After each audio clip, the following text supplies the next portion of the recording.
Shalom, selamat pagi. Selamat hari Minggu untuk kita semua. Puji nama Tuhan.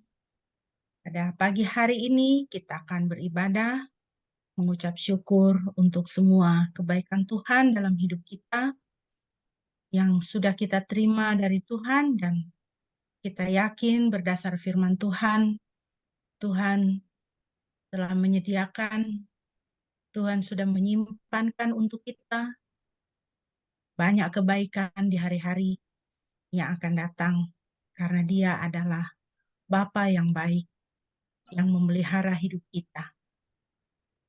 Mari kita mau memuji kebaikan Tuhan, kita naikkan pujian, Tuhan Yesus baik.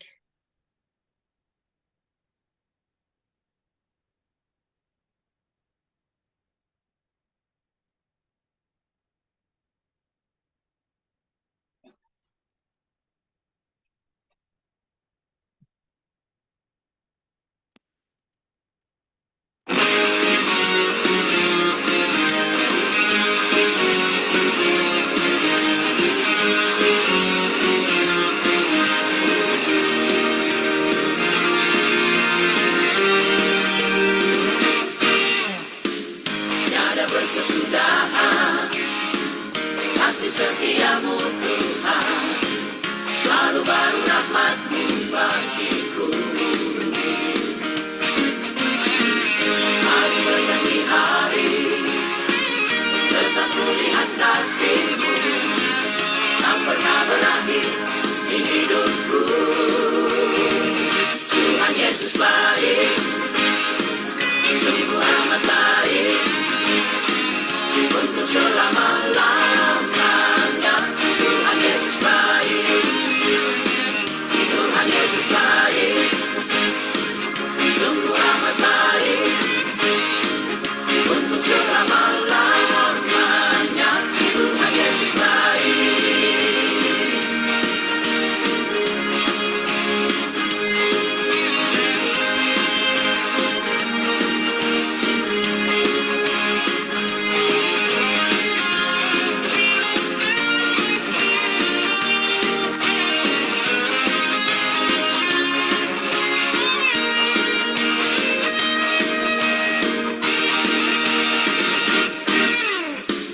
Tiada berkesudahan kasih setiamu Tuhan, selalu baru rahmat-Mu bagiku. Hari berganti hari, tetap kulihat kasih-Mu, tak pernah berakhir di hidupku. Tuhan Yesus baik, sungguh amat baik, untuk selama-lamanya. Tuhan Yesus baik, Tuhan Yesus baik, sungguh amat baik, untuk selama-lamanya. Tuhan Yesus baik, Tuhan Yesus baik, sungguh amat baik, untuk selama-lamanya.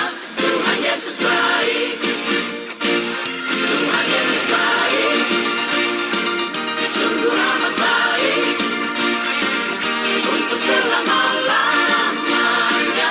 Tuhan Yesus baik, Tuhan Yesus baik, sungguh amat baik, untuk selama-lamanya. Tuhan Yesus baik, Tuhan Yesus baik, sungguh amat baik, untuk selama-lamanya, untuk selama-lamanya, untuk selama-lamanya. Tuhan Yesus baik.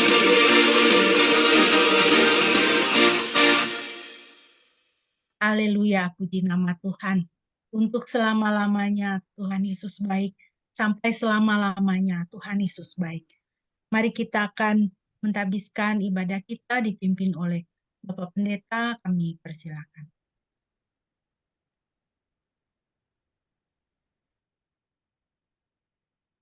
Mari jemaat yang dikasihi oleh Tuhan, kita akan menabiskan ibadah kita pada pagi ini sambil kita mengingat bahwa pertolongan kita adalah di dalam nama Yahweh, Bapa, Anak, dan Roh Kudus.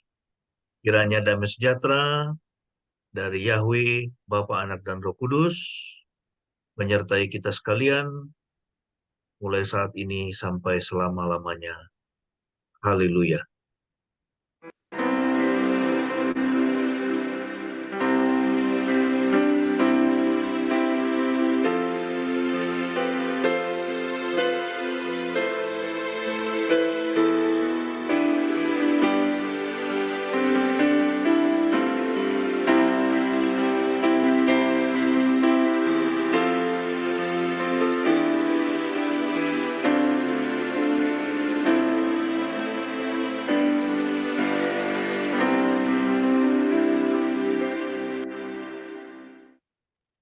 Amin, puji nama Tuhan. Firman Tuhan yang melandasi ibadah kita pada pagi hari ini terambil dari Mazmur 119 ayat 16 dan ayat 17. Mazmur 119 ayat 16 dan ayat 17, demikian firman Tuhan. Aku sendiri akan bersukacita di dalam ketetapan-ketetapan-Mu. Aku tidak akan melupakan firman-Mu. Karuniakanlah kepada hamba-Mu supaya aku hidup dan menaati firman-Mu. Puji nama Tuhan. Bapak Ibu, ini adalah satu doa dan kerinduan daripada pemazmur kepada Tuhan, bahwa dia akan bersukacita di dalam ketetapan Tuhan, di dalam perintah-perintah Tuhan, dan dia tidak akan melupakan firman Tuhan. Doa dan kerinduan pemazmur adalah supaya Tuhan mengaruniakan kepadanya kehidupan dan kehidupan untuk menaati firman Tuhan. Biarlah dalam kehidupan kita ini juga menjadi doa kita, bahwa kita mencintai firman Tuhan dan ketetapan-ketetapan Tuhan lebih daripada segala sesuatu yang lain. Janganlah dunia ini menarik hati kita dan menarik kecintaan kita, tetapi biarlah hati kita dan kecintaan kita semakin terarah kepada firman Tuhan, semakin dekat kepada Tuhan. Kita akan memuji Tuhan dari Mazmur 119 ayat 25 sampai 33, Mazmur 119 ayat 25 sampai 33, dan pembacaan akan dipimpin oleh Korazon.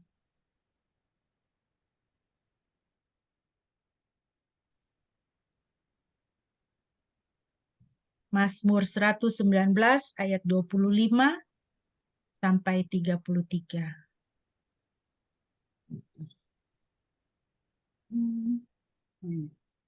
Jiwaku melekat pada debu, buatlah aku hidup sesuai firman-Mu.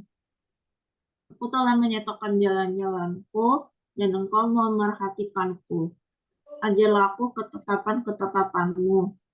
Buatlah aku memahami jalan dari peraturan-peraturan-Mu, agar aku dapat menceritakan keajaiban perbuatan-perbuatan-Mu. Jiwaku menangis dalam kedukaan. Kuatkanlah aku menurut firman-Mu. Lepaskanlah aku dari jalan dusta, dan karuniakanlah padaku Taurat-Mu yang indah.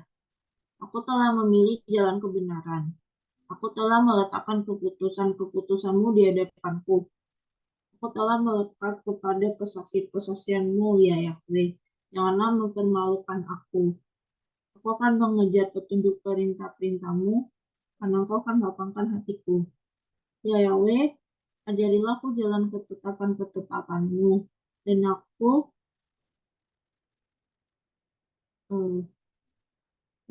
akan memeliharanya sampai akhir. Amin, puji nama Tuhan. Ya Yahweh, ajarilah aku jalan ketetapan-ketetapan-Mu, dan aku akan memeliharanya sampai akhir. Kita akan merenungkan firman Tuhan, dan kita mau komit kepada Tuhan bahwa kita akan memelihara firman Tuhan di dalam seluruh kehidupan kita. Mari kita menaikkan pujian, mari kita teduhkan hati sebelum kita akan membaca dan merenungkan firman Tuhan.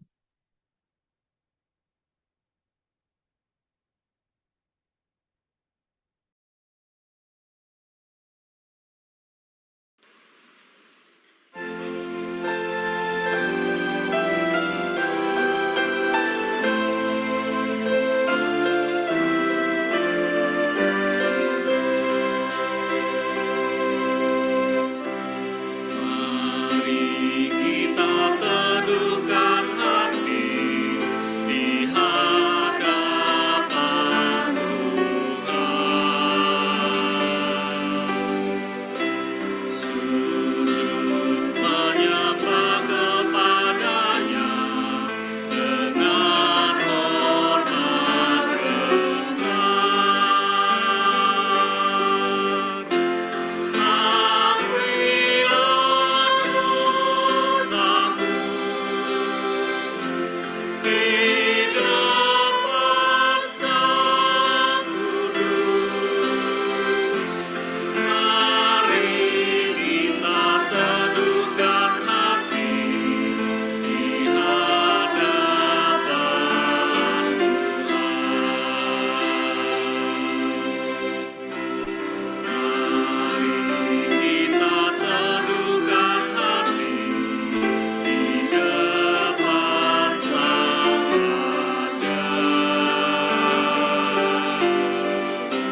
Sinar mulianya memancar, tajuknya bersinar. Betapa agungnya Sang Terang dunia. Mari kita teduhkan hati di depan Sang Raja.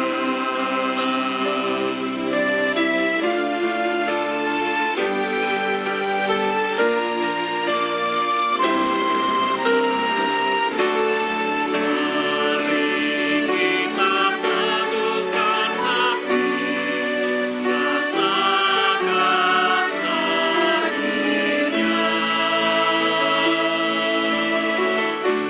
Dia datang untuk mengampuni dan berikan rahmat-Nya.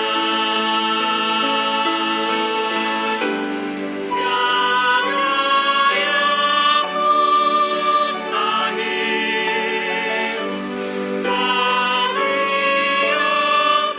yang beriman. Mari kita teduhkan hati, mohon ampunannya.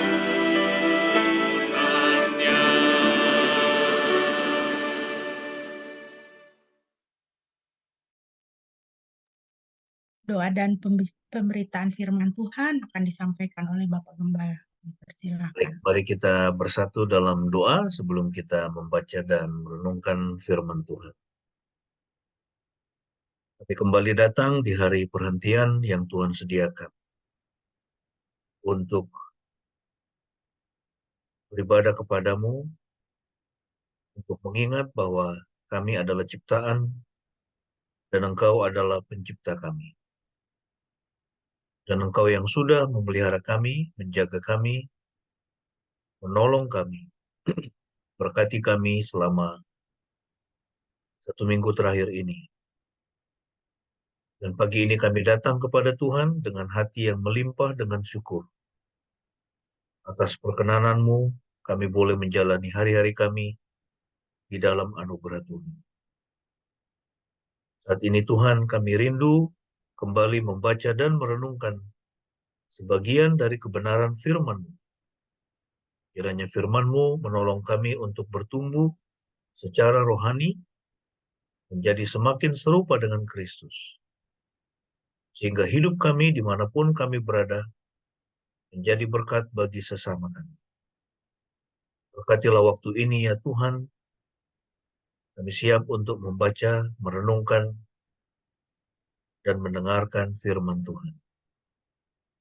Dalam nama Tuhan Yesus kami serahkan waktu ini. Amin. Baik, shalom semua, selamat pagi. Saya percaya kita semua dalam keadaan yang sehat ya, puji Tuhan. Kita akan meneruskan pembahasan kita dari surat Yakobus ya, surat Yakobus kepada jemaat. Dan 2 minggu yang lalu kita sudah membahas Yakobus pasal 3 ayat 1 sampai dengan ayat yang ke-12 ya. Di mana di situ Rasul Yakobus itu mengingatkan jemaat ya supaya berhati-hati dengan lidah. Ya, karena lidah itu ya selain bisa dipakai buat memuji Tuhan, tetapi juga lidah itu bisa dipakai untuk hal-hal yang jahat. Ya, lidah selain bisa dipakai untuk memberkati orang lain atau juga untuk kita berbicara dengan Tuhan, ya, tetapi lidah juga bisa untuk dipakai menghancurkan kehidupan orang lain.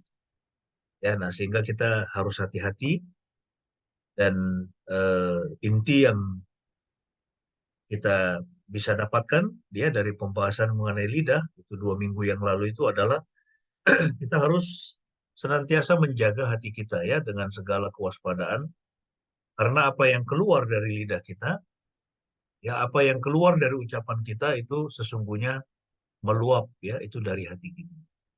Jadi kalau hati kita ini penuh dengan kemarahan ya, kepahitan ya, kebencian, maka ucapan-ucapan kita juga adalah ucapan-ucapan yang penuh dengan kemarahan ya, kebencian atau kepahitan. Tapi kalau hati kita dipenuhi dengan damai sejahtera ya, sukacita ya, buah-buah Roh Kudus ya, maka lidah kita, ucapan kita juga akan ya penuh dengan damai sejahtera ya, oleh karena Roh Kudus ya, penuh dengan berkat bagi sesama kita, dan kita juga akan menjadi orang-orang yang membawa damai. Nah, pada pagi ini kita akan meneruskan pembacaan kita, yaitu dari Yakobus pasal 3 ayat 13 sampai dengan ayat yang ke-18. Ya, dan yang di-highlight oleh Yakobus dalam bagian ini adalah ya bagaimana kita bisa mengatasi ya roh iri hati. Ya. Bagaimana kita bisa mengatasi iri hati, ya, karena iri hati ini sesuatu yang sangat-sangat berbahaya dan merusak. Ya, iri hati ini sesuatu yang sangat berbahaya dan merusak. Ya, kita akan membaca ayat 13 sampai 18. Ya, di sini bisakah saya minta Mbak Eli? Mbak Eli ada di situ, bisa membaca untuk kita ya. Yakobus 3 ayat 13 sampai 18. Silakan.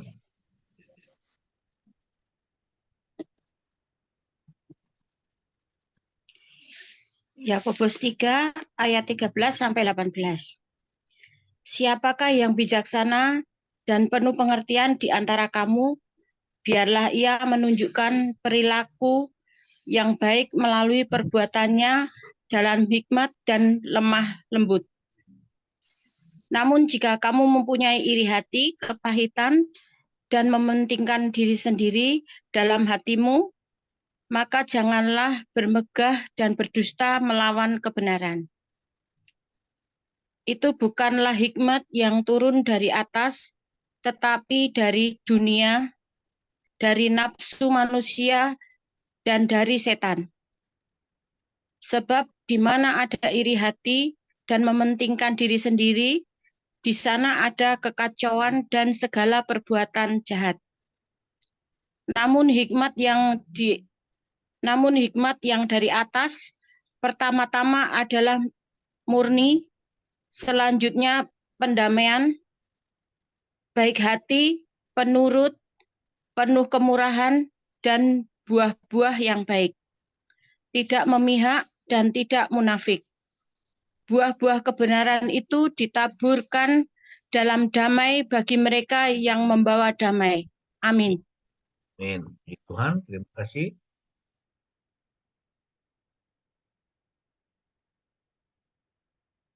Ya, dalam bagian ini ini Rasul Yakobus ya, di situ mengingatkan ya, atau mengencourage ya, mendorong kita ya supaya kita itu jadi orang-orang yang bijaksana, dikatakan ya, bijaksana, penuh pengertian ya. Kemudian menunjukkan perilaku yang baik ya melalui perbuatan ya dalam hikmat yang lemah lembut. Lalu kemudian ayat 14 dia mengingatkan ada bahaya ya, dan ini sebetulnya terjadi ya di setiap saat ya dalam kehidupan kita dimanapun ya, di tengah-tengah keluarga.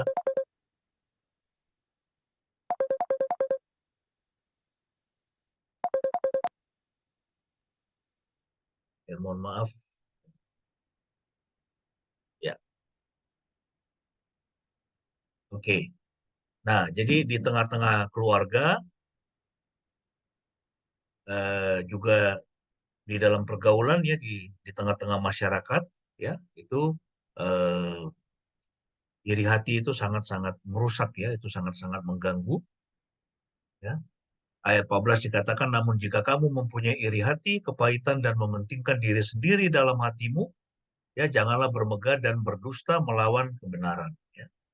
Itu bukanlah hikmat yang turun dari atas, tetapi dari dunia ya, dari nafsu manusia dan dari setan ya. Sebab di mana ada iri hati dan mementingkan diri sendiri, di sana ada kekacauan dan segala perbuatan jahat. Ya, nah kita akan membahas mengenai iri hati ini ya, bagaimana kita bisa terbebas ya dari roh iri hati ya, karena ini sangat-sangat merusak sekali.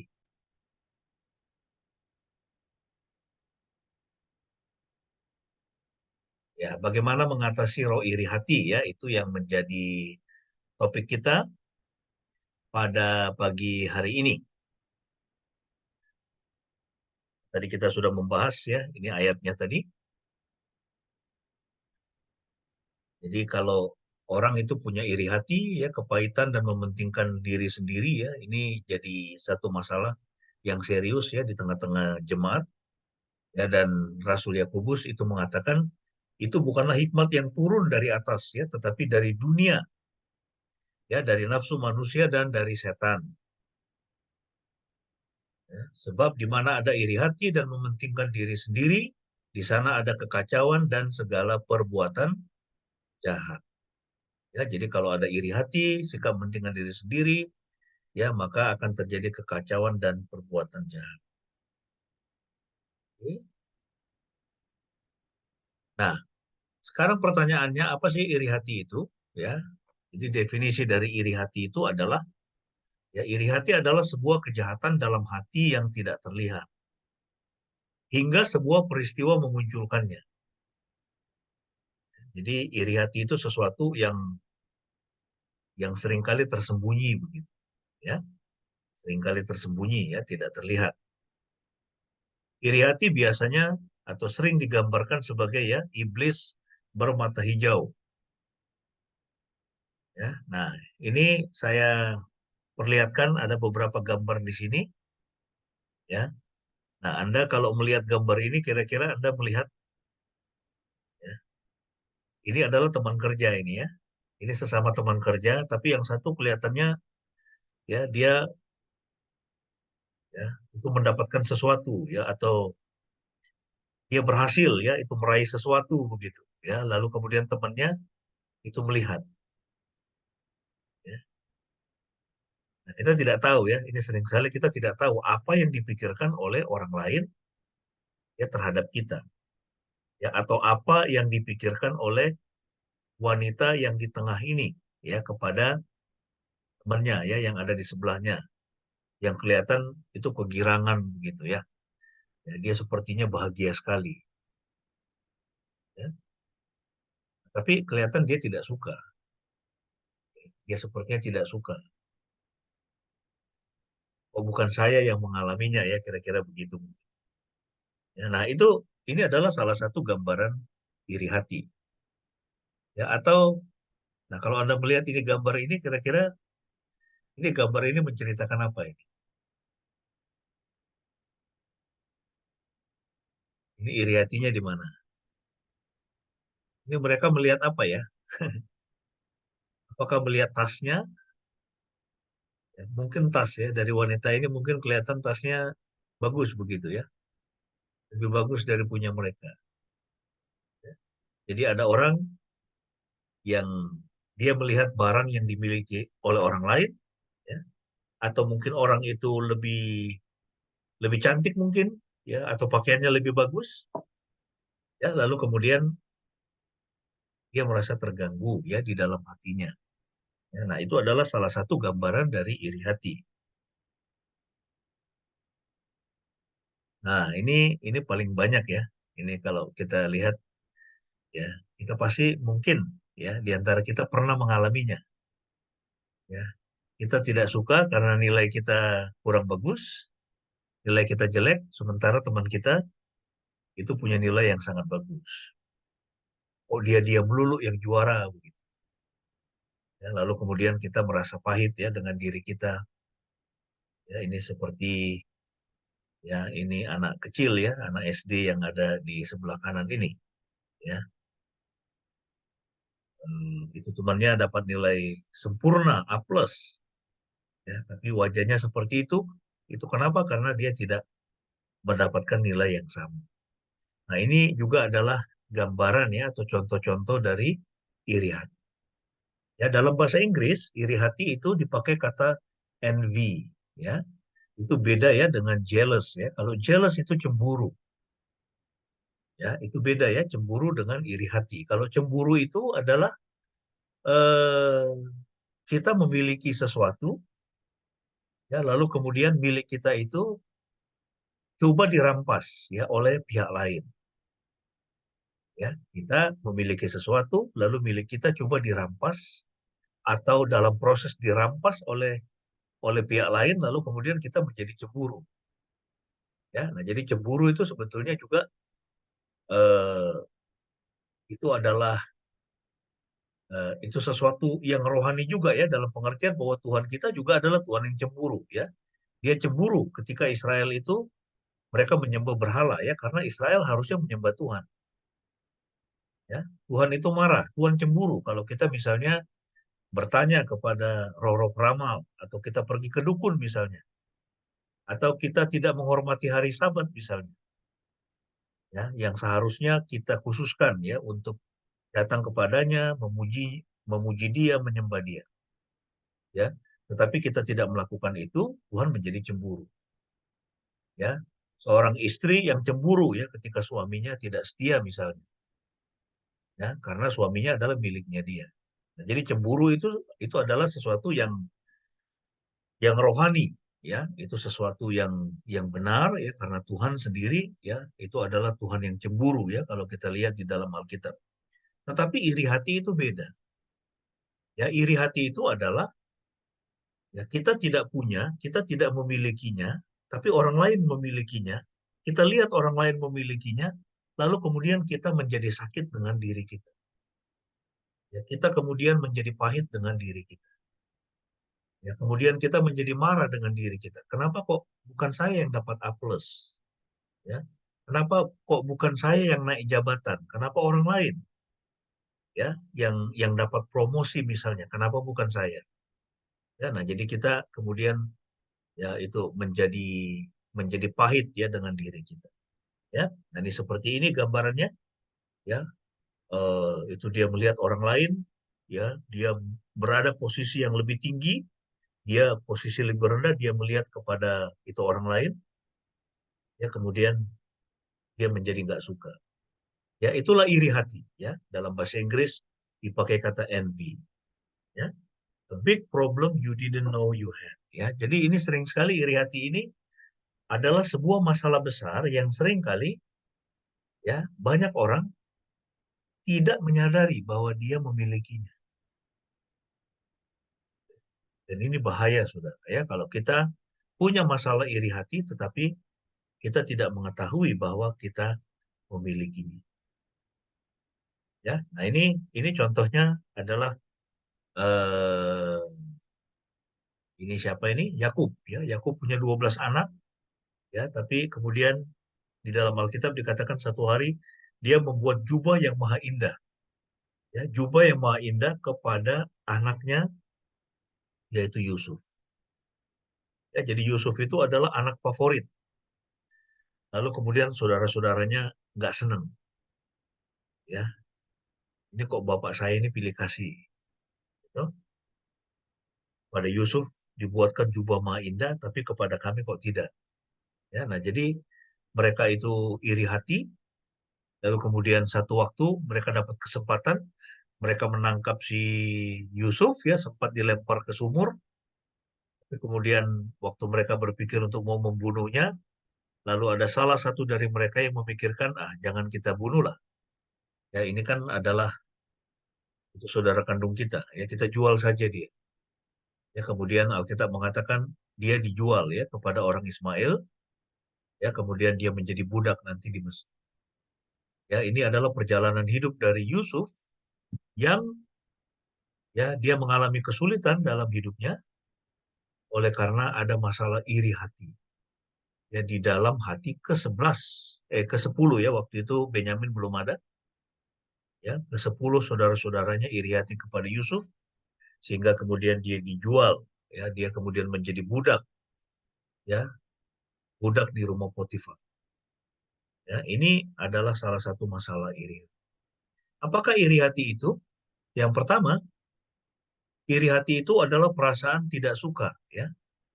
Kita di dalam batin kita merasa tidak suka ketika melihat orang lain sukses. Ya. Ketika orang lain nilainya lebih bagus, ketika gajinya dia lebih banyak, ketika rumahnya dia lebih besar, ya. Jadi kita nggak suka. Ya, jadi perasaan tidak suka dalam batin kita dalam kaitan dengan kesuksesan orang lain.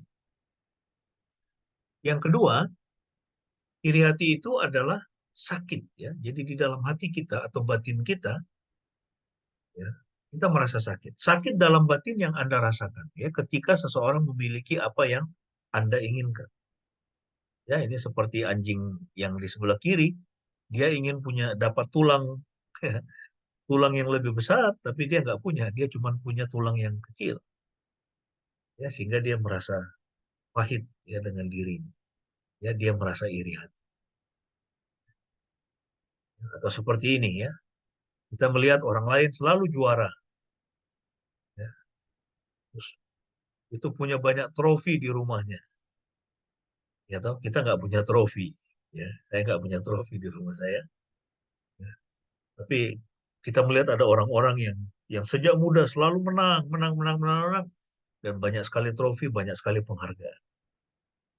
Ya, lalu kemudian, ya, kita merasa nggak suka, ya, kita merasa tidak senang, ya. Nah, jadi kita merasa tidak suka dengan kesuksesan orang lain, itu adalah iri hati.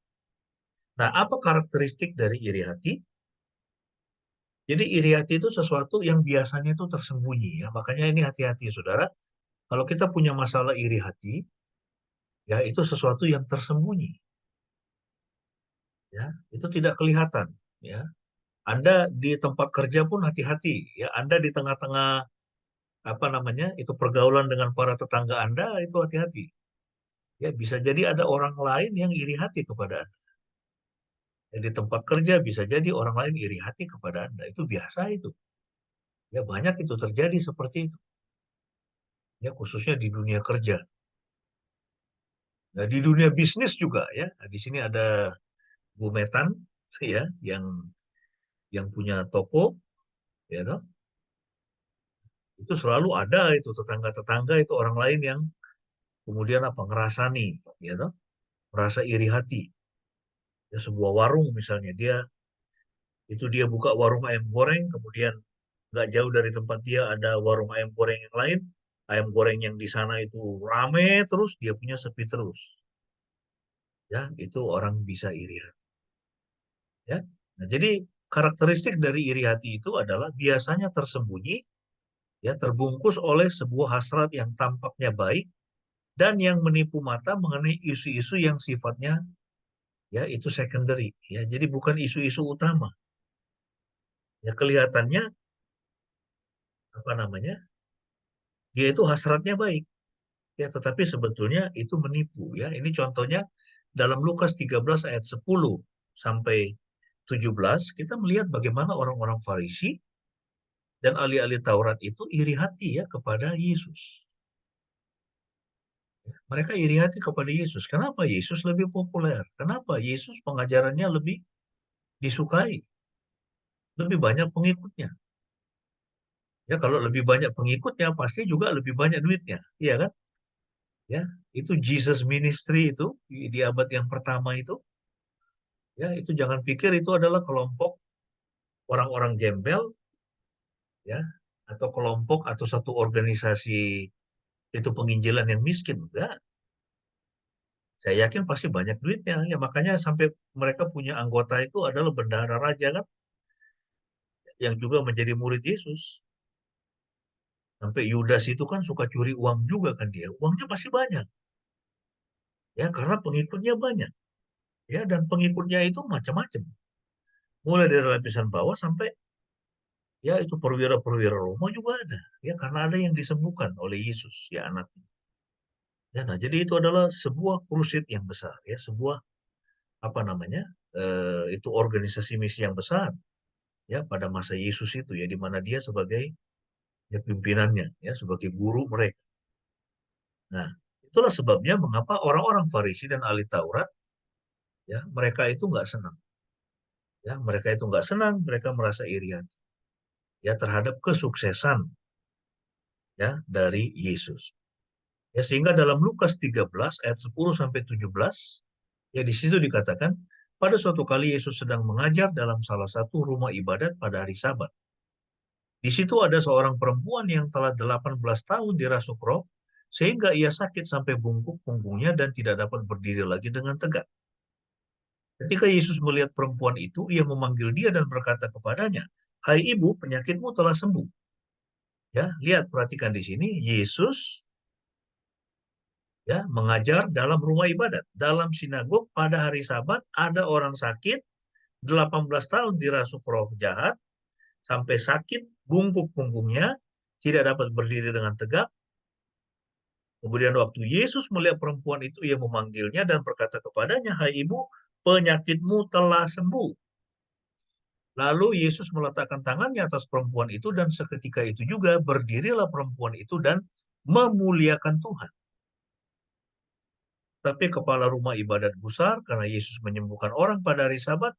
Lalu ia berkata kepada orang banyak, "Ada 6 hari untuk bekerja, karena itu datanglah pada salah satu hari itu untuk disembuhkan dan jangan pada hari Sabat." Ya kelihatannya rohani ya.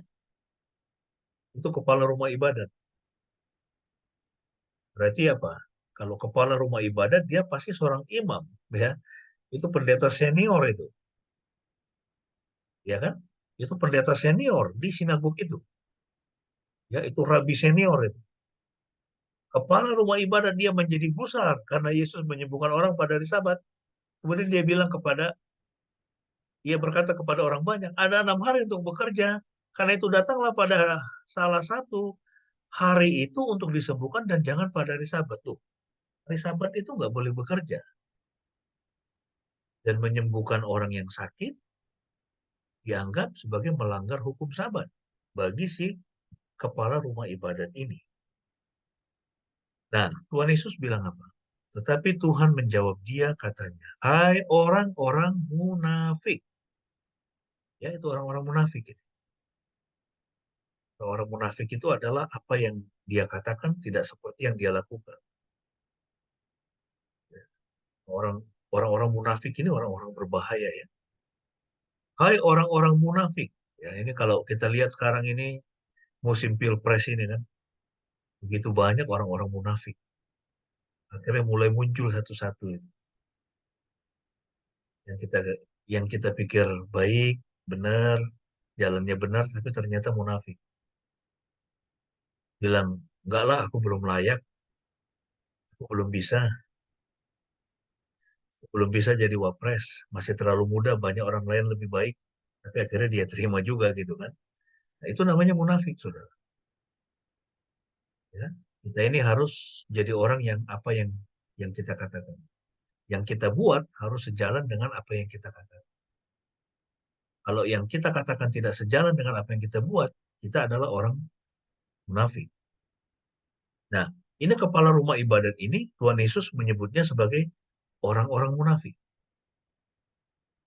Mengapa? Karena ya apa yang mereka lakukan? Tuhan Yesus katakan, bukankah setiap orang di antaramu melepaskan lembunya atau keledainya pada hari Sabat dari kandangnya dan membawanya ke tempat minuman? Ya kan, lembunya dan keledai kan kalau itu pada hari Sabat juga kan, ya kau lepaskan dari kandang, kau bawa ke tempat minum. Apa itu bukan bekerja? Ya. Nah, tetapi yang terjadi sebetulnya apa di sini? Kepala rumah ibadat itu dia gusar, dia ngomong seperti itu. Kenapa? Karena tidak suka melihat Yesus yang sedemikian populer. Ya kan? Nah, itulah bahaya dari iri hati, yaitu ketika kita tidak suka melihat kesuksesan orang lain. Kita tidak suka melihat keberhasilan orang lain. Kemudian kita menjadi pahit dengan diri kita, lalu kemudian ya ngomong sesuatu kelihatannya baik, kelihatannya rohani, tetapi ya motivasi hatinya sebetulnya tidak benar. Ya, ini seperti kepala rumah ibadat ini, ya, yang Tuhan Yesus menyebutnya sebagai orang munafik. Bukankah perempuan ini yang sudah 18 tahun diikat oleh iblis harus dilepaskan dari ikatannya itu karena ia adalah keturunan Abraham? Ya. Bukankah perempuan ini 18 tahun dia diikat oleh iblis hingga dia nggak bisa berdiri tegak, bungkuk dia. Dan Tuhan Yesus katakan, bukankah dia harus dilepaskan dari ikatannya karena dia adalah keturunan Abraham?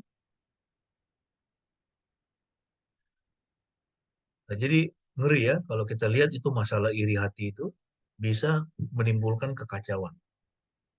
Dan waktu ia berkata demikian, semua lawannya merasa malu dan semua orang banyak bersukacita karena segala perkara mulia yang telah dilakukan. Nah, jadi itu yang pertama, ya, karakteristik dari iri hati itu adalah dia tersembunyi. Ya, sehingga kita harus hati-hati ya, itu melihat atau kita harus hati-hati dalam menilai. Ya. Kemudian, karakteristik yang kedua adalah iri hati itu memiliki kekuatan yang luar biasa untuk menipu kita. Ya, dia punya kekuatan yang luar biasa dalam menipu kita dalam kaitan dengan motivasi hati kita yang benar.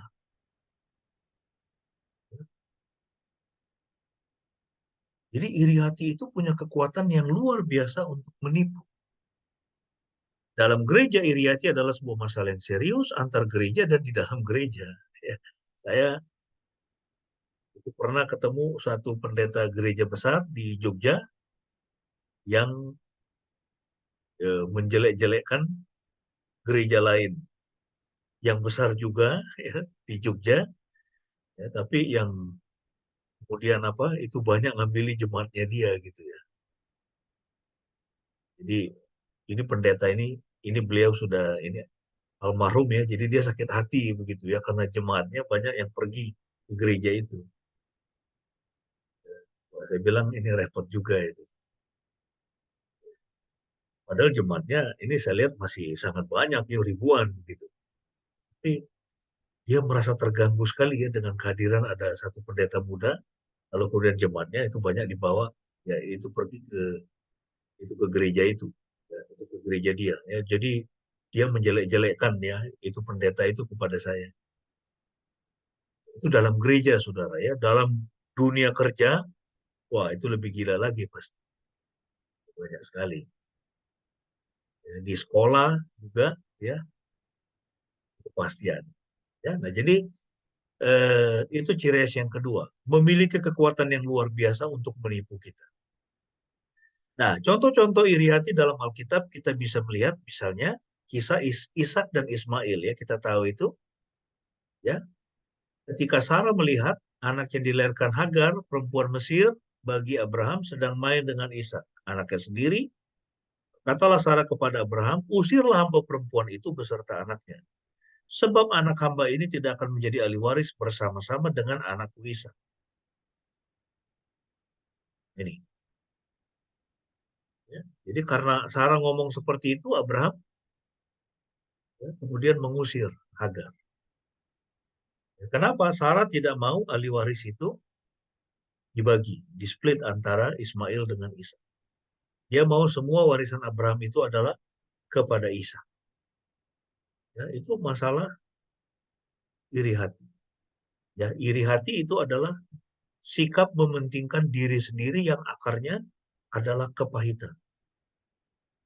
Ya, iri hati itu adalah sikap mementingkan diri sendiri, ya fokus kepada diri sendiri yang akar spiritualnya adalah seseorang dikuasai oleh roh kepahitan. Ya, roh kepahitan juga termasuk roh penolakan. Ya, dia menolak dirinya, dia merasa dirinya tidak cukup baik, ya tidak cukup diberkati, ya tidak cukup beruntung, orang lain lebih beruntung dari saya. Dan itu bahaya, saudara. Dan itu tidak bergantung seberapa banyak yang Anda miliki. Ya, orang yang super kaya sekalipun, ya tetap bisa dikuasai oleh roh iri hati. Karena itu masalah rohani, ya itu masalah jiwa, ya, roh seseorang diikat oleh kepahitan, diikat oleh ya itu roh iri hati. Ya, jadi itu sangat berbahaya sekali, saudara, ya iri hati. Ya ini contohnya. Akhirnya Abraham mengusir Hagar ya dengan Ismail karena desakan dari ya itu ada masalah iri hati di sini. Kemudian Yesus dan para pemimpin agama. Kita tadi sudah melihat ya, salah satu adalah kepala rumah ibadat ya, yang iri hati. Banyak sekali Tuhan Yesus ya bertemu ya. Dan kalau kita lihat ya, itu Yesus kemudian akhirnya mereka fitnah ya, sampai kemudian Yesus disalib juga ya, itu deep down itu akarnya adalah iri hati kan. Ya karena Tuhan Yesus lebih populer ya. Tuhan Yesus lebih terkenal, lebih banyak pengikut. Ya kemudian itu mereka menjadi iri hati. Ya, nah jadi bahaya saudara. Ya kita juga harus ingatkan ini ya, khususnya anak-anak kita ya, yang mulai bekerja atau nanti kalau mereka sudah bekerja, itu ingatkan mereka. Ya dalam dunia kerja itu pasti ada orang-orang yang tidak senang dengan achievementmu. Ya tidak suka dengan pencapaianmu. Ya kemudian mereka merasa iri. Dan itu berbahaya sudah. Ya kita harus menjaga ya supaya anak-anak kita ya mereka bisa mengantisipasi ya kalau ada itu teman-temannya atau koleganya yang iri hati kepada mereka, tapi juga untuk menjaga mereka ya supaya mereka juga tidak iri hati. Ya, itu caranya bagaimana ya, orang harus dia bisa menerima dirinya. Dia harus bersyukur dengan keberadaannya. Dia harus merasa puas ya karena ya Tuhan itu sudah ya merancangkan yang terbaik ya bagi hidup setiap kita. Ya itu jangan pikir kalau wah ini nanti kalau saya sudah sangat kaya, saya pasti tidak lagi punya masalah iri hati. Ya belum tentu. Banyak orang yang hidupnya sederhana, dia tidak iri hati. Dia puas dengan hidupnya. Ya. Ini saya bertemu dengan tukang becak yang sangat puas dengan hidupnya. Dulu ada jemaat kami di Bandung, waktu saya pelayanan di Bandung. Tukang becak, saudara. Tapi penuh dengan sukacita. Dia senang sekali dengan hidupnya. Dan dia melihat bahwa diselamatkan oleh Tuhan Yesus, ya, memiliki hidup kekal dalam nama Yesus itu jauh lebih berharga, jauh lebih penting daripada semua yang ada dalam dunia ini yang satu waktu semua akan pulang. Nah, ini yang terjadi ya pada Yesus. Kemudian juga, ini dalam Matius 20 ayat 1 sampai 16 ya, itu juga ada masalah iri hati. Ya, kalau Anda membaca dalam teks itu apa yang terjadi? Ada seorang pemilik kebun anggur, ya dia menyewa pekerja. Ya, ada yang bekerja mulai itu pagi-pagi, jam 7 pagi udah mulai kerja. Ya. Dia bilang, oke, kamu kerja di ladang saya ya. Ya, upahnya 1 dinar 1 hari. Itu mulai kerja jam 7. Kemudian jam 9 dia itu pergi itu ke pasar, dia lihat banyak orang duduk-duduk nggak punya kerjaan. Dia bilang, itu kamu kerja ya ke tempat saya, upahnya 1 dinar sehari. Jam 12 dia keluar lagi di pasar, oh ini masih banyak orang. Ya, nggak punya kerjaan. Kemudian dia panggil, oke, kamu kerja tempat saya ya, upahnya 1 dinar sehari. Kemudian jam 3 dia ke pasar lagi, ketemu lagi ada orang nggak punya kerjaan, dia ajak, ayo kerja upah 1 dinar, terakhir jam 5, upah 1 dinar. Jadi waktu pembagian upah, waktu mulai senja, ya, itu mendekati malam, semua dikasih 1 dinar. Yang datang jam 5, yang mulai bekerja jam 5, jam 3, jam 12, jam 9, semua sama dapat 1 dinar. Lalu kemudian yang datang jam 7, mereka berpikir mereka akan dapat lebih banyak. Karena mereka bekerja paling lama. Tapi mereka juga dapat 1 dinar.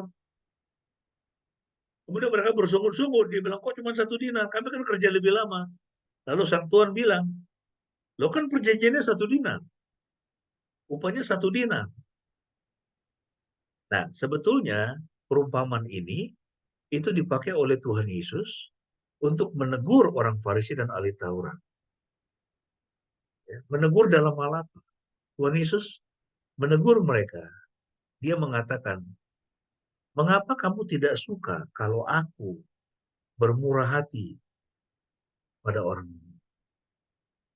Karena mereka tidak suka Tuhan Yesus bergaul dengan para pemungut cukai, ya itu para pelacur, orang-orang berdosa, makan bersama dengan mereka, ya melayani mereka, ya, membimbing mereka, ya itu mereka tidak suka. Jadi mereka tidak suka kalau Tuhan itu memperlihatkan anugerahnya kepada orang lain. Ya, dan itu bahaya ya kalau kita juga punya karakter yang seperti itu. Kita nggak senang melihat kesuksesan orang lain. Kita nggak senang ketika melihat orang lain lebih kaya daripada kita. Ya, saya ketemu dengan orang-orang kaya, bahkan saya pernah diundang, ya itu satu konglomerat Indonesia dulu waktu saya masih studi di Singapura dulu, yang mengundang acara ulang tahun. Waduh, kaya sekali. Tapi itu tidak membuat saya merasa minder atau merasa sakit hati atau menjadi iri hati. Enggak. Ya, mengapa? Karena firman Tuhan mengatakan orang yang semakin banyak diberi akan semakin banyak juga dituntut. Nah, itu. Semakin banyak diberi, semakin banyak dituntut. Kalau semakin banyak diberi, dituntut, tapi kemudian tidak memenuhi tuntutan itu, maka itu berkat itu akan jadi penyakit, saudara. Saya ketemu dengan orang-orang yang hidupnya itu penuh dengan penyakit. Kenapa? Berkat itu dia makan sendiri buat dia. Dia lupa membagikan kepada orang lain. Ya, itu bahaya sekali ya, masalah iri. Oke. Nah, kemudian ini juga ya saudara-saudara Yusuf. Tadi kita sudah singgung sedikit. Ya, itu masalah iri hati, saudara. Ya, karena apa? Karena bapaknya Yakub, ya, ayah mereka itu lebih memfavoritkan Yusuf. Sebetulnya Yakub itu mengapa lebih memfavoritkan Yusuf? Ya karena Yusuf ini hidupnya benar. Dia ini anak yang baik, ya, dia tidak mau kompromi dengan dosa. Ya, kemudian dia biasanya menceritakan kepada ayahnya ya kejahatan dari saudara-saudaranya supaya apa? Supaya ayahnya menegur mereka, supaya hidup mereka itu baik. Ya. Nah, tetapi karakter yang baik pada diri Yusuf kemudian bisa kita lihat waktu apa?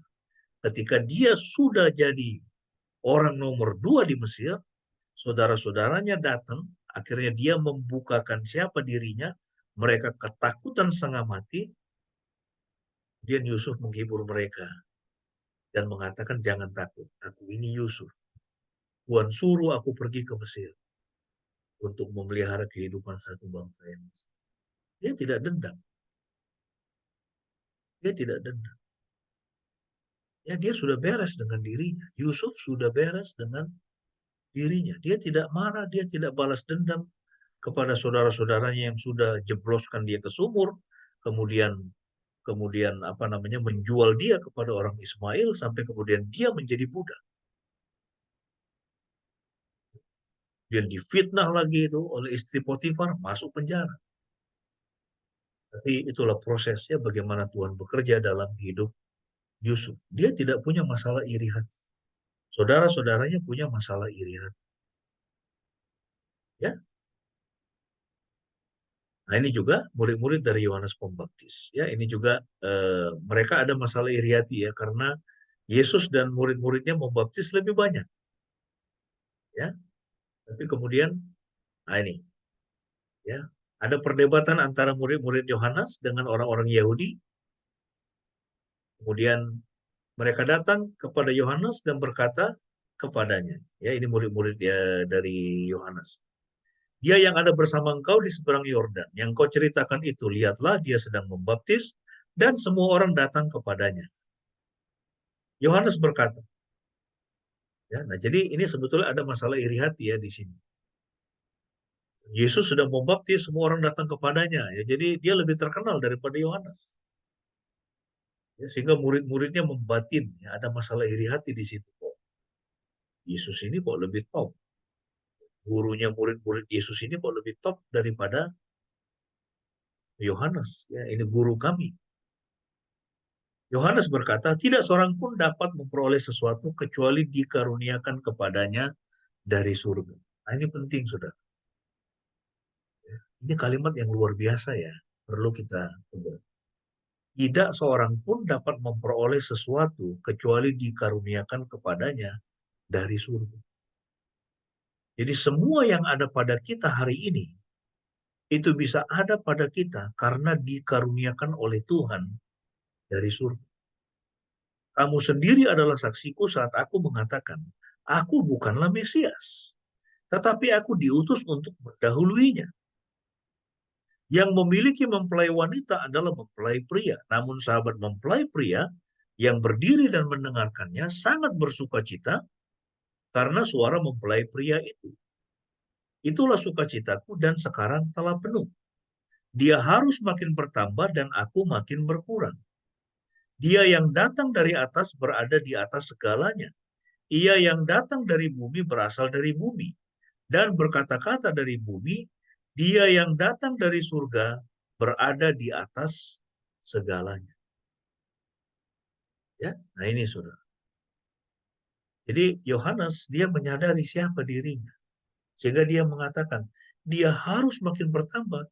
Yesus harus makin bertambah. Kenapa? Karena dialah Mesias, dialah Tuhan. Aku makin berkurang. Ya, aku ini hanya orang yang Tuhan ya beri tugas menyiapkan jalan bagi kedatangan Mesias. Sampai kemudian Yohanes dia ditangkap kan sama Herodes, bahkan kepalanya dipenggal ya, ditaruh di talam. Tapi apa yang Tuhan Yesus katakan tentang Yohanes Pembaptis? Dia bilang dia admire banget ya Yohanes Pembaptis ini.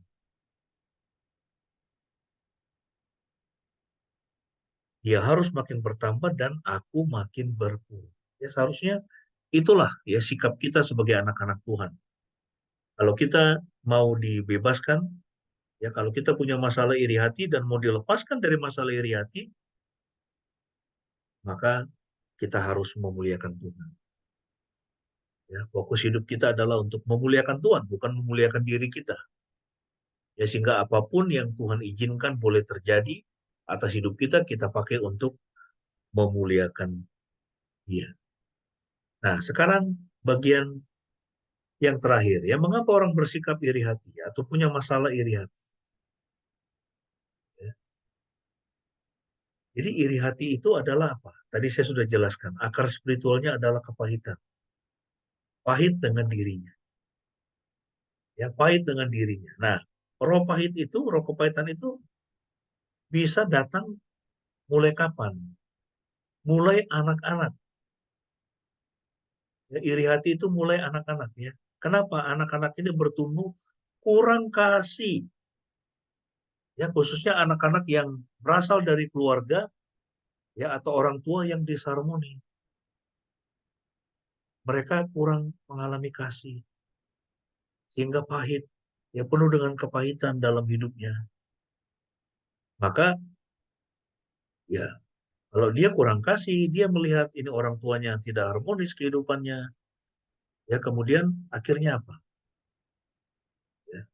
Ya, dia melihat keluarga lain, oh, orang tuanya baik ya. Maka kemudian dia pahit dengan dia. Ya, kurang kasih. Atau misalnya kita membeda-bedakan anak kita. Ada yang lebih kita favoritkan, ada yang tidak. Ya.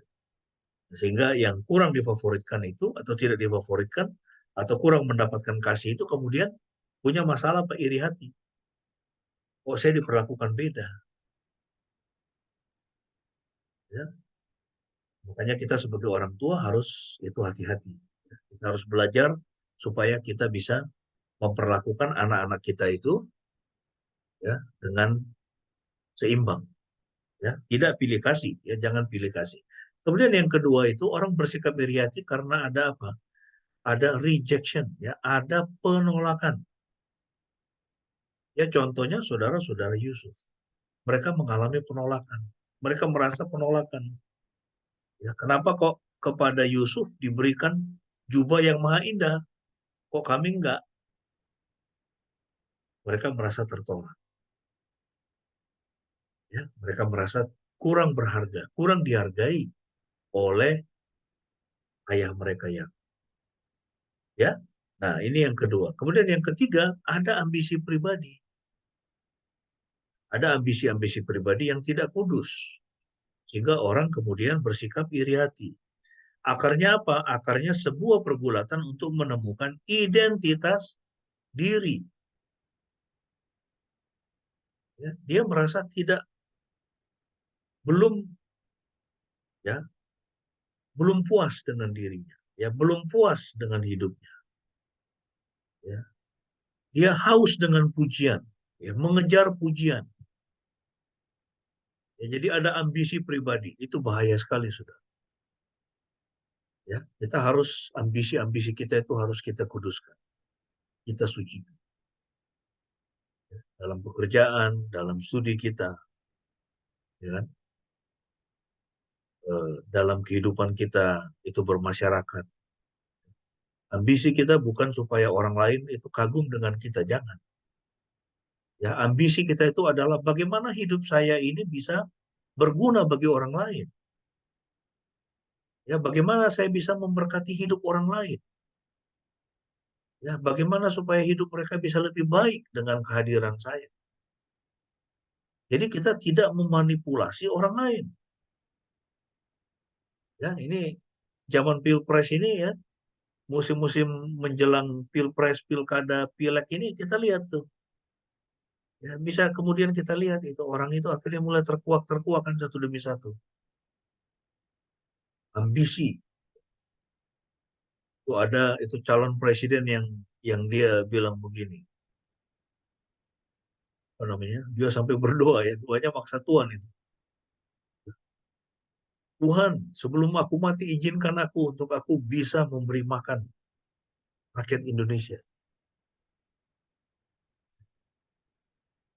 Menurut Anda itu adalah motivasi yang walaupun dia ngomong seperti itu kelihatan ngomongnya baik ya. Aku ingin kasih makan rakyat Indonesia. Tapi sebetulnya apa yang ada di situ? Kalau kita lihat ya, itu motivasinya apa sebetulnya? Itu motivasi kesombongan, saudara. Itu ambisi pribadi yang tidak. Dan bahaya sekali kita memiliki pemimpin seperti itu. Kita mesti hati-hati. Ya, harus berdoa. Ya, Karena siapa yang memimpin kita, itu firman Tuhan mengatakan, ya, sebuah negara, ya, kalau tidak ada pemimpin itu rakyat menjadi liar. Ya, pemimpin maksudnya apa? Bisa aja ada raja, ada presiden, tapi dia tidak memimpin atau dia bukan pemimpin yang benar. Kalau dia bukan pemimpin yang benar, maka kita bisa kacau balau nanti. Iya kan? Kita ingat dulu zaman Soeharto kan begitu. Tahun 97, 98, kacau balau kita kan.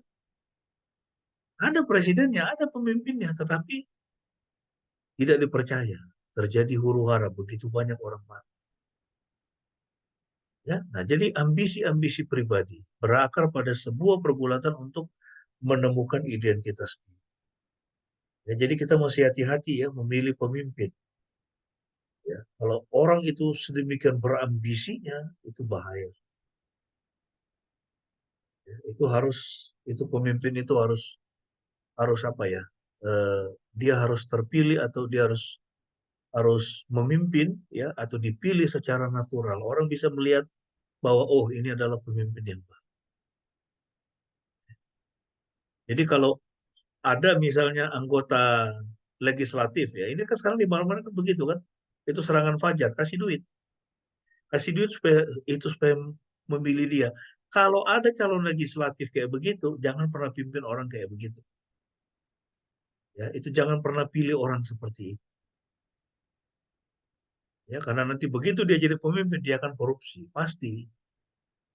Dan itu kejadian di mana-mana saya lihat di DIY ini, ya itu bupati-bupati yang saya dengar dulu itu katanya dia serangan fajar kasih duit kemana-mana itu. Apa yang dia kerjakan nggak ada, nggak ada.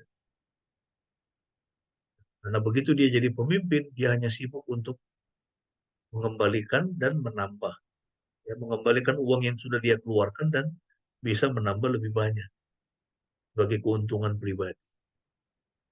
Ya, nah itu bahaya.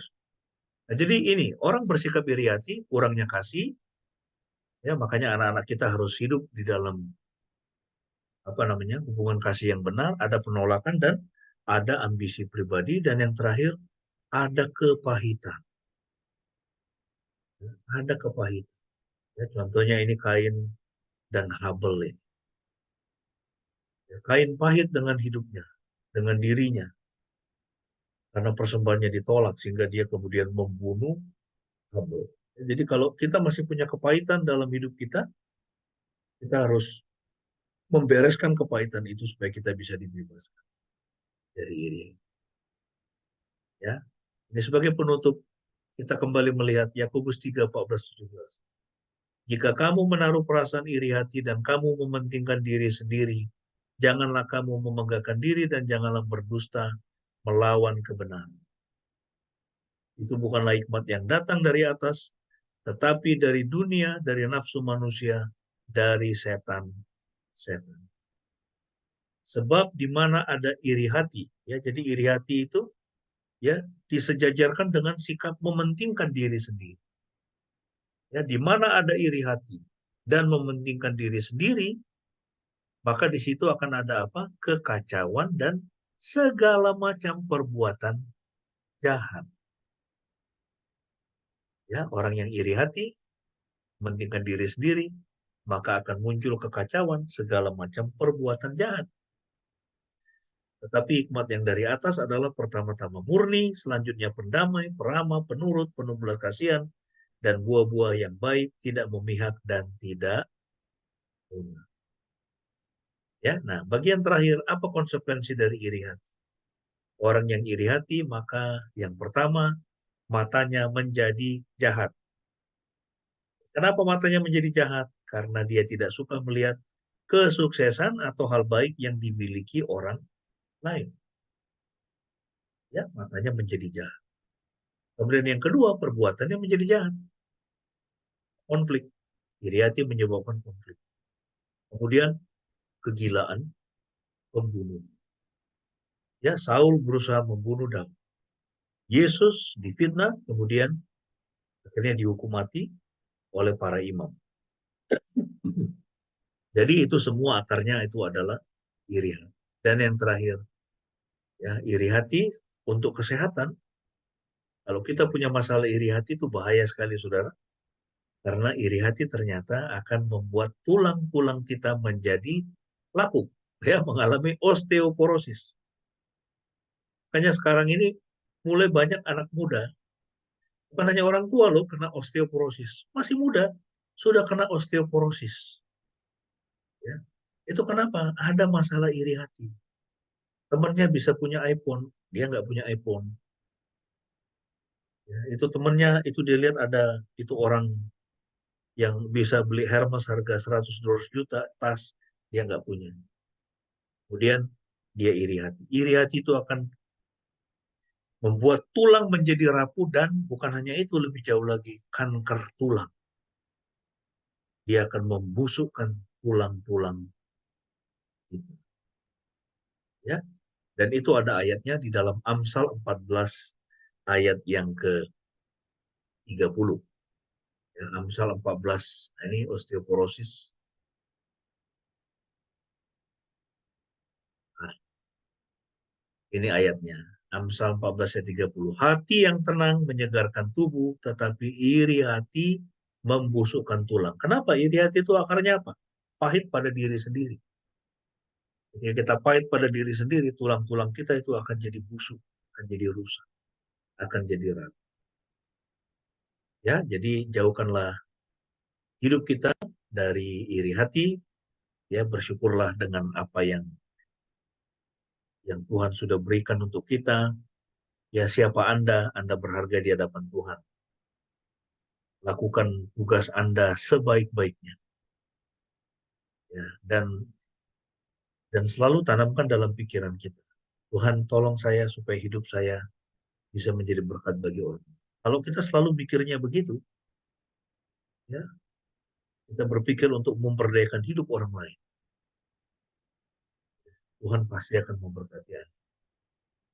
Ya, dia tidak akan menahan berkat itu. Tapi kalau kita hanya pikir untuk saya, ya itu Tuhan gak suka. Ya. Jadi kalau kita berpikir bagaimana supaya hidup kita bisa membuat hidup orang lain lebih baik, lebih sejahtera, dan kita menjauhkan hati kita dari sikap iri hati, maka Tuhan akan berkati. Kiranya firman Tuhan menjadi berkat. Kita akan mengakhiri dalam doa sekaligus doa syafaat, ya, bisa minta kesediaan Ibu Pendeta, bisa tutup firman ini dan juga naikkan doa syafaat.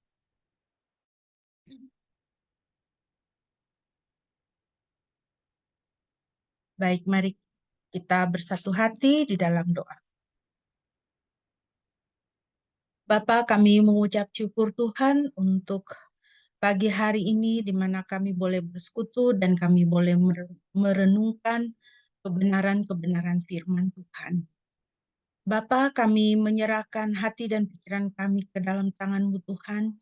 Biarlah senantiasa hati dan pikiran kami dipenuhi oleh cinta kasih Tuhan, oleh damai sejahtera dan sukacita, dan ucapan syukur, sehingga kami menjadi orang-orang yang bersukacita senantiasa dan senantiasa mengucap syukur, berterima kasih kepada Tuhan untuk setiap apa yang Tuhan sudah taruh di dalam tangan kami, di dalam kehidupan kami. Sehingga kami tidak jatuh ke dalam dosa kepahitan dan iri hati, yang tidak memuliakan Tuhan dan mendatangkan sakit penyakit kepada kami dan menghilangkan damai sejahtera sukacita kami. Peliharalah kami Tuhan, biarlah kami senantiasa ingat betapa Tuhan baik dalam hidup kami. Terima kasih Bapa, dan biarlah kami juga Tuhan tolong supaya tidak hidup berpusat pada diri sendiri, tetapi melihat kepada sesama yang membutuhkan, yang berkekurangan, sehingga kami mendorong diri untuk menjadi saluran berkat yang memperkaya orang lain, yang memberkati orang lain, yang menjadi penghibur dan yang mengangkat sesama kami. Terima kasih Bapa, kami tetap berdoa untuk bangsa dan negara kami Tuhan, Kami mohon ampunan dari Tuhan untuk segala sesuatu yang tidak berkenan di hadapan Tuhan, segala kesalahan dan kejahatan yang mendukakan hati Tuhan, yang kami sebagai bangsa lakukan di hadapan Tuhan. Ampunilah kami ya Bapa dan pulihkanlah bangsa kami Tuhan. Tolong kami Tuhan di dalam hari-hari ini, bulan-bulan ini, di mana kami sedang mempersiapkan diri untuk mengadakan pesta demokrasi, pemilihan presiden dan juga kepala-kepala daerah, para wakil rakyat. Tuhan kiranya memberikan kami hikmat supaya kami dapat memilih pilihan yang benar, pilihan yang baik. Kami serahkan ke dalam tangan Tuhan. Kami percaya bahwa seperti firman Tuhan katakan, kekuasaan ada di tangan Tuhan. Biarlah kiranya Tuhan berkenan juga boleh memberikan kepada kami pemimpin yang baik, pemimpin yang dapat dan dipakai oleh Tuhan untuk terus memulihkan dan mengadakan pembaharuan-pembaharuan yang baik bagi bangsa dan negara kami. Kami berdoa kiranya dalam hari-hari ini, keadilan, kebenaran, damai sejahtera, ketertiban, hukum, keamanan boleh memerintah di tengah-tengah bangsa dan negara kami. Kami berdoa Tuhan, mohon kemurahan Tuhan untuk daerah-daerah yang masih mengalami kekeringan. Kiranya Tuhan boleh mengirimkan hujan, sehingga para petani boleh mulai menanam kembali padi. Dan para peternak juga boleh tidak kesulitan untuk mendapatkan pakan bagi ternak-ternak mereka. Kiranya Tuhan mengasihani kami, Tuhan. Kami berdoa untuk setiap kami di sini dan keluarga kami. Kiranya Tuhan berkati dalam pekerjaan dan kehidupan kami masing-masing. Baik kami sebagai pelajar, sebagai orang yang bekerja, sebagai ibu rumah tangga, sebagai kepala keluarga, sebagai yang menjadi tulang punggung keluarga, kiranya Tuhan memberikan hikmat, kekuatan, dan kesehatan bagi kami Tuhan, bagi kami yang sakit, untuk sanak saudara kami yang sakit, mungkin yang sekarang sedang terbaring di rumah sakit dalam pemulihan, kiranya Tuhan menjamah memberikan kesembuhan. Terima kasih Bapa, ampuni salah dan dosa kami Tuhan. Bangkitkan kami, kuatkan kami, supaya dalam hidup kami sebagai orang percaya, kami adalah orang-orang yang bersaksi tentang Kristus dan hidup memuliakan nama Tuhan. Terima kasih Bapa, terpujilah nama-Mu. Di dalam nama Tuhan Yesus yang sudah mengajarkan kami berdoa demikian. Bapa kami yang di surga, dikuduskanlah nama-Mu. Datanglah kerajaan-Mu, jadilah kehendak-Mu di bumi seperti di surga. Berikanlah kami pada hari ini makanan kami yang secukupnya, dan ampunilah kami akan kesalahan kami, seperti kami juga mengampuni orang yang bersalah kepada kami. Dan janganlah membawa kami ke dalam pencobaan, tetapi lepaskanlah kami daripada yang jahat, karena Engkaulah yang mempunyai kerajaan dan kuasa dan kemuliaan sampai selama-lamanya. Amin. Bapak Ibu, mari kita akan bersama-sama mengucapkan pengakuan iman kita di hadapan Tuhan, dan sesama kita marilah kita berkata demikian. Aku percaya kepada Elohim, Bapa yang Maha Kuasa, Khalik langit dan bumi, dan kepada Yesus Kristus, anaknya yang tunggal Tuhan kita, yang dikandung dari Roh Kudus, lahir dari anak darah Maria, yang menderita sengsara di bawah pemerintahan Pontius Pilatus, disalibkan, mati dan dikuburkan, turun ke dalam kerajaan maut. Pada hari yang ketiga bangkit pula dari antara orang mati, naik ke surga, duduk di sebelah kanan Elohim, Bapa yang Maha Kuasa. Dan dari sana ia akan datang untuk menghakimi orang yang hidup dan yang mati. Aku percaya kepada Roh Kudus, gereja yang kudus dan persekutuan orang kudus, pengampunan dosa, kebangkitan tubuh, dan hidup yang kekal. Amin.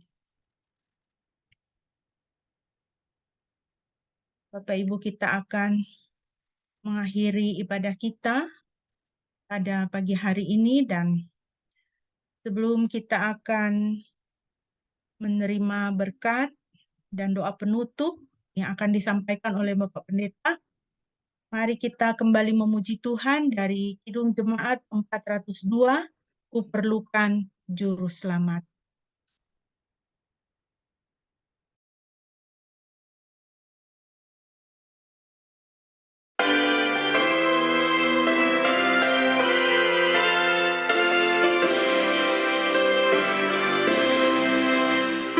Perlukan juru selamat agar jangan ku sesat.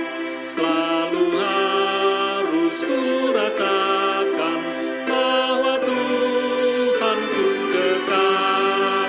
Maka jiwaku tenang, takkan takut dan enggan bila Tuhanku membimbing ku di malam pun tenang.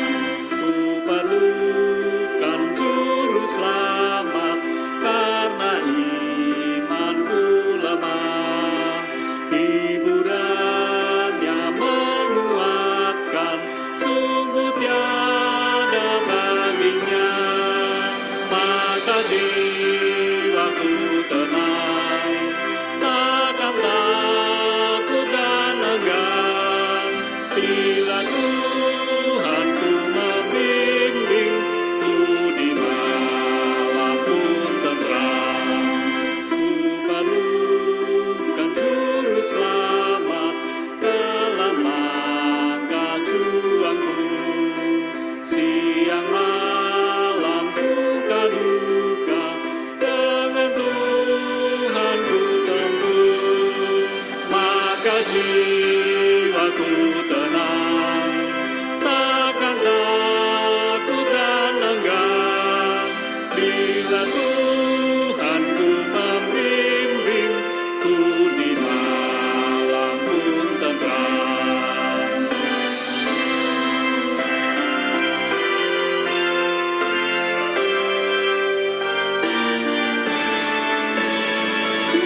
Perlukan juru selamat agar ku dibimbingnya melintasi arus Yordan ke negeri bahagia.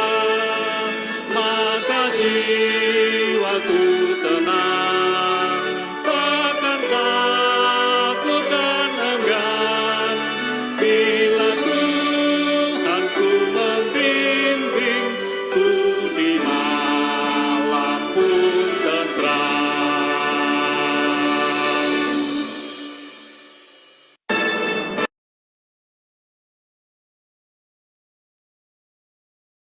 Mari jemaat yang dikasihi oleh Tuhan, kita akan mengakhiri ibadah kita sambil kita mengarahkan hati kita untuk menerima berkat-Nya. Yahweh memberkati engkau dan memelihara engkau. Yahweh membuat wajah-Nya bersinar atasmu dan memberi engkau anugerah.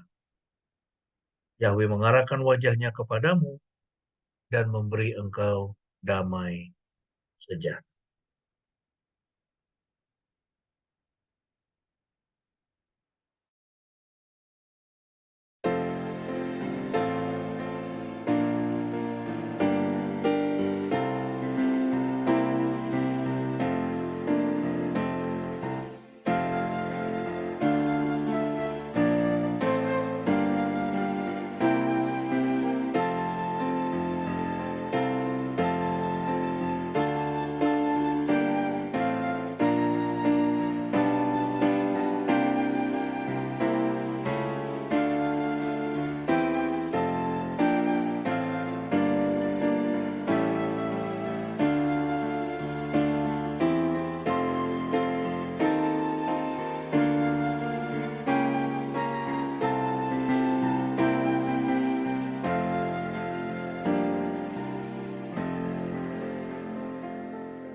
Mari kita bersaat teduh.